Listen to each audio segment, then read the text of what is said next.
Amis internautes, nous sommes contents encore pour nous avec vous, pour nous continuer avec une série d'émissions que nous avons commencé depuis la semaine dernière. Nous sommes déjà sur la troisième étude, nous, et je vous dis, on n'a pas abordé la quatrième exposé. Nous connaissons déjà ou intéressés à la série A, et nous remercions tout le monde qui fait nous des remarques, des recommandations. Et nous avons toujours demandé pas qu'un bel pour compter, partager avec l'autre amis. Et si vous n'êtes pas abonné ensemble avec nous, nous avons demandé pour faire ça, abonnez, cliquez sur la cloche là et comme ça, chaque fois que la série sort, vous avez gagné paraître sur le téléphone ou bien sur l'appareil quelconque que vous avez dans la main. Je dis à nous, pour étudier ensemble le planning familial au regard de la Bible. Le planning familial au regard de la Bible. Il existe des sujets qui posent des problèmes au point de vue de l'éthique chrétienne. Planning familial, c'est un sujet qui fait un pile débat dans le milieu évangélique.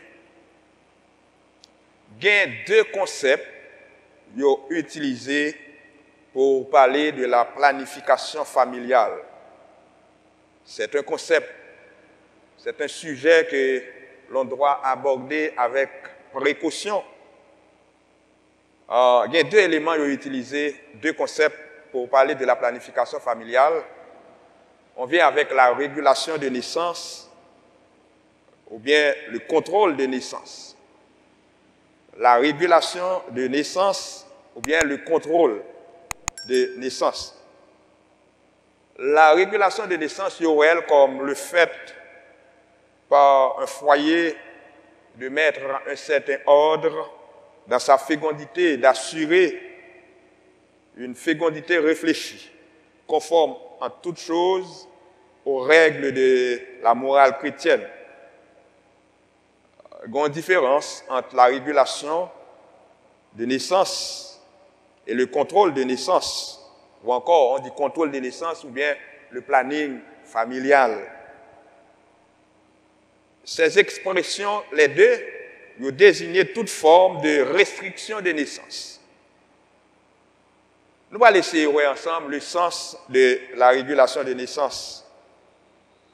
La régulation de naissance, c'est côté mari et madame, ils ont choisi une période, mais ils ont surveillé une période côté la femme est féconde et ils ont choisi des moments côté pour entrer en relation sexuelle, bien en relation pour la procréation. Ça n'a pas dit le plus simple. C'est période où on a regardé, la contrôler la lune, pour le telle période ça, si madame femme dans une période d'ovulation, elle est obligée de garder pour almanach, faire des calculs pour contrôler, comme ça, on arrive pour réguler tout le monde qui a fait. Ça, c'est pour la régulation de naissance. Mais le contrôle de naissance est tout autre. C'est d'autres formes de prévention utilisées. Par exemple, il y a des gens qui prennent piqûre, il y a des gens qui utilisent le préservatif et autres. Et en pile monde mettait en question l'utilisation de piqûres ou bien préservatifs et autres dans une relation de couple ou bien dans une relation de mari et femme. La régulation des naissances ou bien le contrôle des naissances ou bien éviter pour ne pas faire petite, si nous voulons rendre plus simple. Qui ça la Bible dit de ça? Est-ce que la Bible lui parlait de ça? C'est ça nous allons laisser, ouais. Texte que un pile monde utilisé, surtout les partisans, monde qui dit que monde pas doué prend aucune précaution texte utilisé fort souvent, c'est Genèse en chapitre 38, verset 6-10. C'est un texte côté Onan. Il était un frère qui mourit au lieu pour lui aller épouser, la relation avec sa belle-sœur. C'était coutume à l'époque. Eh bien, au moment côté l'arrivée pour lui faire Santa Carrelé dans la langue française, l'éjaculation, qu'est-ce qu'il a fait? Eh bien, au lieu pour lui faire ça à l'intérieur de la femme, lui jeter lui à terre. Maintenant, le texte, c'est ça, texte dit, Genèse, chapitre 38, le verset 6-10. Ils ont considéré ça comme un texte qui t'a parlé de prévention, bien éviter de faire des enfants. Mais là, nous analyser le texte, c'est une question purement égoïste qui est enseignée dans ce texte. Le contexte de ce texte n'est pas appliqué à la question de régulation de naissance.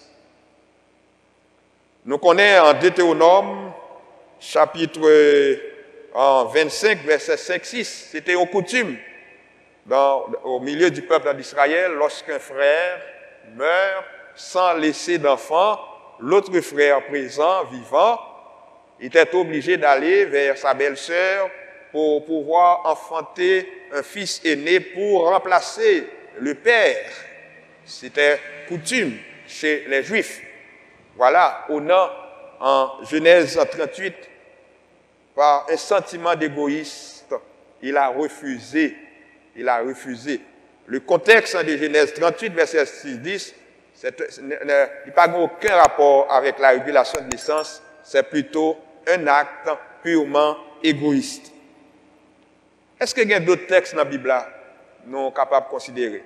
Dans quelques minutes encore, quelques secondes, nous allons essayer d'analyser ça ensemble pour nous voir qui ça nous joigne comme enseignement à propos et qui ça nous capable de dire face à cette situation.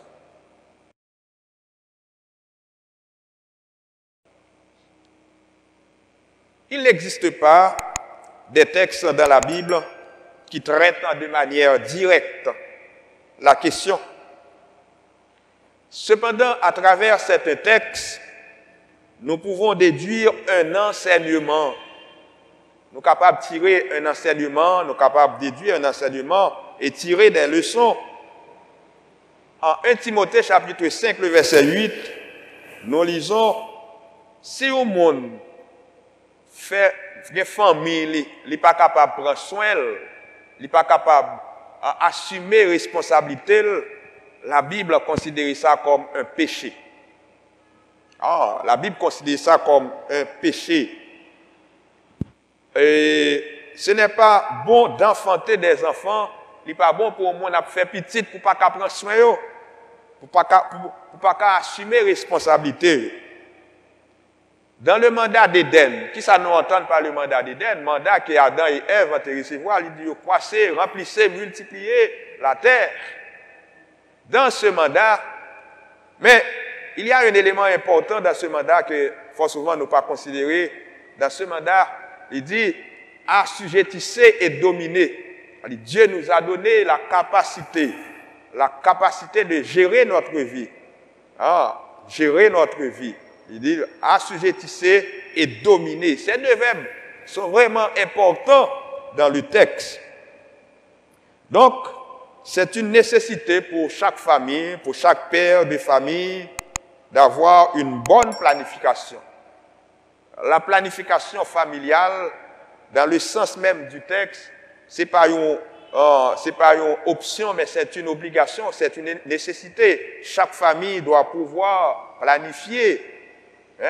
Il doit être capable de planifier la vie de la famille. Dieu n'a aucun problème avec cela. Ça, la Bible condamnée, c'est l'avortement qui est un acte criminel. L'avortement qui est un acte criminel.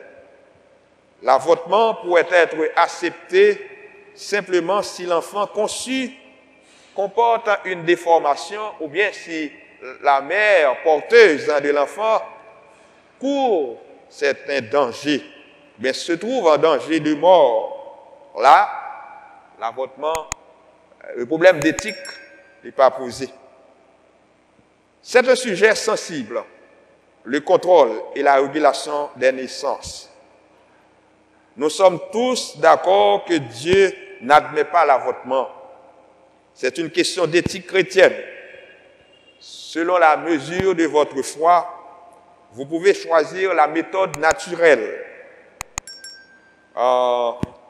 Si vous choisissez la méthode naturelle, là, c'est frappant. Moi, quand nous monde qui pas suivre l'autre méthode, dans les prier seulement, il dit, bon Dieu, il a besoin de 2 petites, il prier, bon Dieu, bah, 2 petites, c'est fini, il n'a pas fait planning, il n'a pas fait aucune régulation de naissance, le contrôle de naissance, seulement, il a prié, c'est sa foi. C'est sa foi. Alors, comme nous disons, c'est un sujet sensible, nous avons chaque monde qui a un privilège pour suivre vidéo ça, dans le moment ça, pas trop acide envers les autres. Nous devons faire effort pour nous éviter les extrêmes. Éviter les extrêmes. La Bible n'a pas un enseignement direct sur la question. Oui, pas un enseignement direct sur la question. Cependant, nous joignons des textes qui montrent nous comment nous devons assumer responsabilité nous en tant que père de famille. Si toutefois, nous avons l'impossibilité pour nous assumer responsabilité nous, c'est un péché. Bon Dieu, nous, dans le mandat d'Éden, mandat que bon Dieu t'a confié nous dans le jardin d'Éden, t'a confié à Adam, il t'a dit, d'abord, remplissez, multipliez la terre, mais même côté, il t'a dit, assujettissez et dominez. Dieu a donné à chacun de nous la capacité de gérer notre vie, la capacité de gérer notre vie de famille, notre vie de couple. Oui, c'est ça que nous devons porter pour, et dans la série ça, nous avons toujours demandé pour toujours suivre. Non. Nous avons d'autres sujets que nous avons pour nous présenter à nous-mêmes. Et nous sommes toujours prêts pour nous recevoir remarques, recommandations, questions. Et nous sommes bien contents pour nous recevoir. C'était avec vous, pasteur David Vilma. Pas oublier, à chaque fois qu'on finit de recevoir, exposer ça pour toujours partager avec les amis et toujours encourager pour suivre. Que Dieu vous bénisse.